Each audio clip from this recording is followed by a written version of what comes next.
Hi guys, welcome back to Paul's Reading. I'm Natalia. Today I'll be reading Tom Gates' Extra Special Treats, not by Liz Pitchin.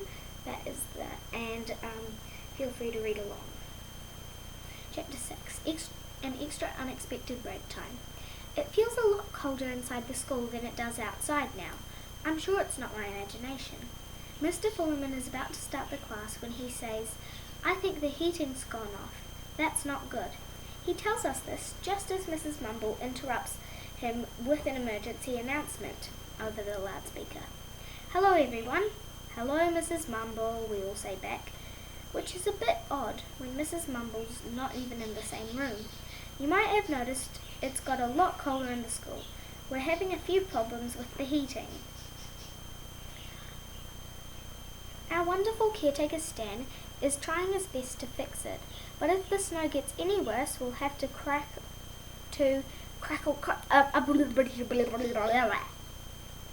Huh? What did Mrs. Mumble say? Mr. Fullerman can't hear either. I think she said something good because kids are cheering in the other classrooms. Mr. Fullerman suggests we put our coats back on and keep warm, but my coat's a bit damp, especially the hood, so I don't bother. The snow's falling even faster now, with big flakes making the school ground look clean and white for a change. Next door, Mr. Sprocket is taking his class to the hall.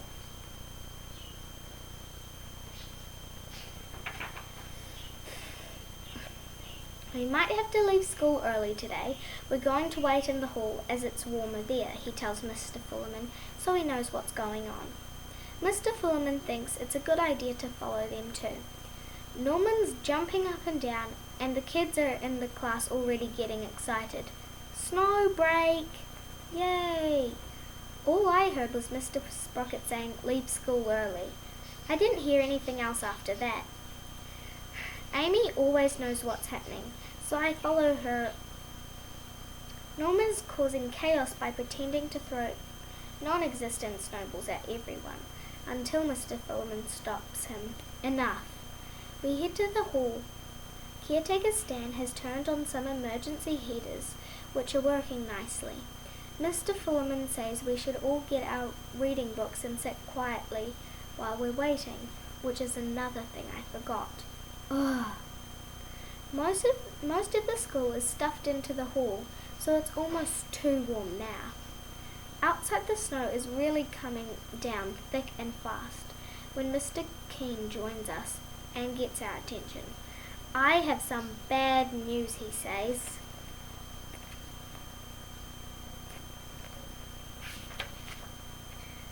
Silence. "Unfortunately, the school will have to close until the heating is fixed." Hooray! Everyone's shouting, looking at all the happy faces of the kids and the teachers. Mr. Keene is the only person who thinks it's bad news. My class are all buzzing with plans to play in the snow. We'll have loads of time to go sledding if the school's going to be closed for a while, which is going to be amazing. Mr. Fullerman tells our class we can't go home straight away. Aww. The school office has to contact everyone's homes to make sure we can all get back safely, which all sounds very official. Mrs. Knapp wants to know, hands up who wants to come to choir practice early. Anyone? No hands, which is a bit awkward. Mrs. Mumble has a list of kids who are allowed to go home now, and another list of kids who have to wait to be collected. Obviously, I'll be allowed to go home now because I live so close. I'm listening out for my name.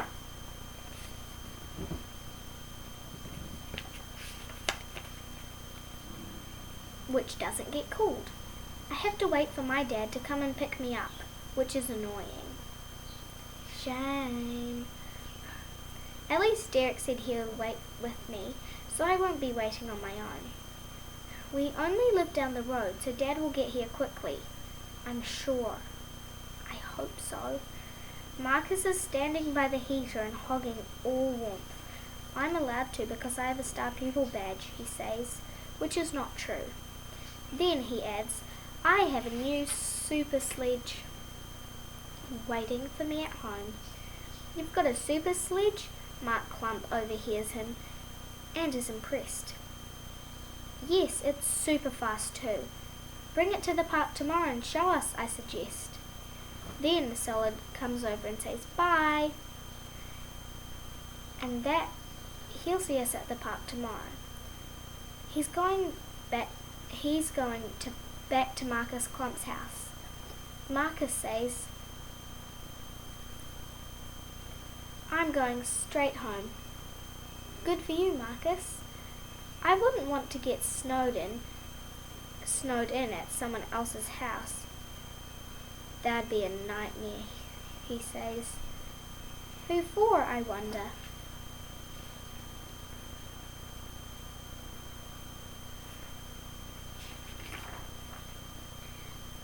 Marcus did visit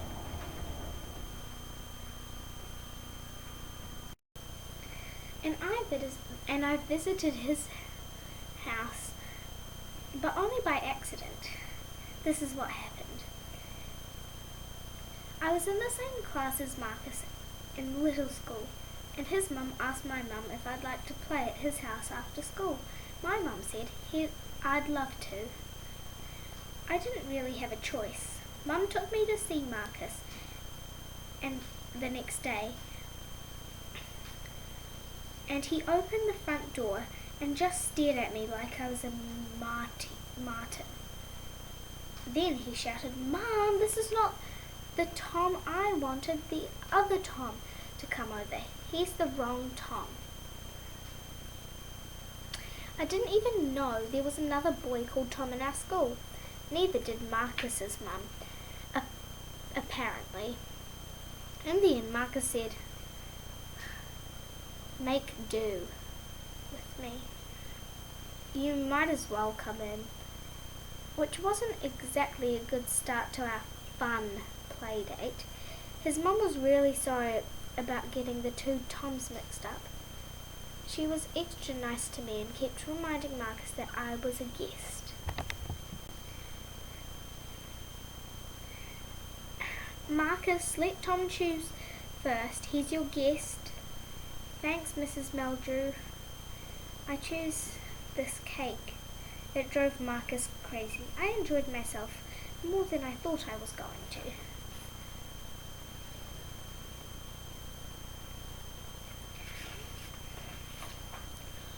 Marcus is annoyed because he has to wait for Mrs. Mumble to call his parents. I want to get home and play on my super sledge. My dad's taking ages to pick us up too. Most of the other kids have left the school. Now we're some of the last ones still here. Oh, and caretaker Stan, who looks more stressed out than usual. He keeps on going up and down the hall, frowning while holding different sized spanners. Now he's holding a feather duster. It's a long story, he says to Mr. Filliman. Feather duster plus broken boiler equals still not mended. Brad's uncle has just turned up, which only leaves us. Why am I always the last one to be picked up from school?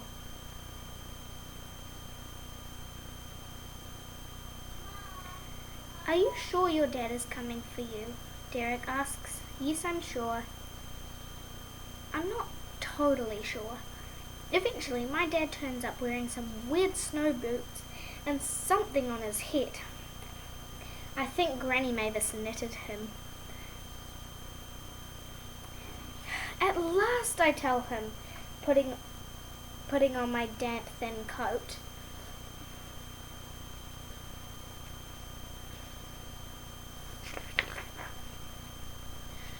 We'd better get going. The snow is getting very heavy out there, Dad says. Mrs. Mumbles runs up to talk to Mr. Filliman and Marcus. Marcus, your parents have just called. They're stuck on a train in the snow and could be a while. As the school will be closing soon, it's best that you go home with Tom, if that's all right with you, Mr. Gates. Dad says it's fine. I'm speechless. Okay, Marcus, they'll pick you up as soon as they can, Mrs. Mumble assures him. I'm not sure who looks more fed up, me or Marcus. I can't believe he's going to come to my house. Derek thinks it's funny. You might get snowed in, he says. Stuck with Marcus for days and days. Imagine that, he laughs. I'm trying not to. We're all walking home, and our footsteps are making crunchy sounds in the snow. The noise is taking my mind off Marcus, who's still talking about his super sledge. I'm collecting snow along the way to make a snowball, but it's all powdery and keeps breaking up in my hand. This is how you make a snowball, Tom, Marcus tells me. He starts squeezing the snow really hard so it all sticks together. I stop looking at him when I spot that the lorry from this morning is still outside the neighbour's house. Dad says they moved in, but the lorry got stuck. Oh, great. New neighbours. And Marcus.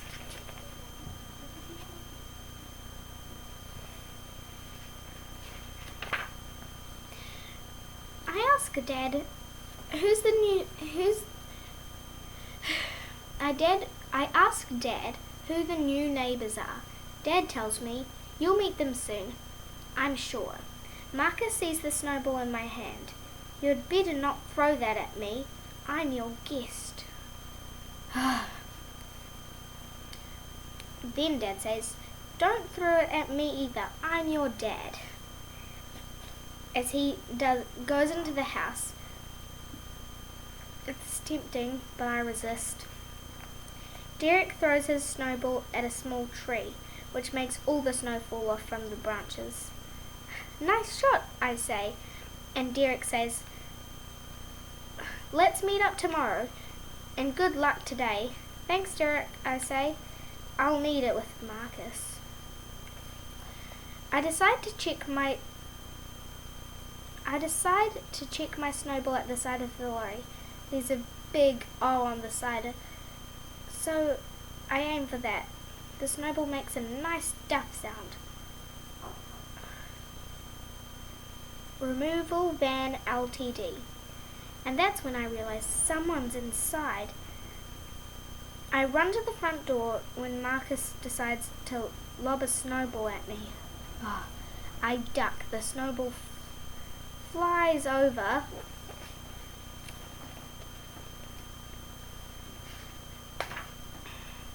my head and into the box that the man's holding. Who threw that? That would be Marcus, but he's nowhere to be seen. I don't want to hang around, so I quickly run into the house and shut the door. Inside, Marcus tells me, that was all your fault.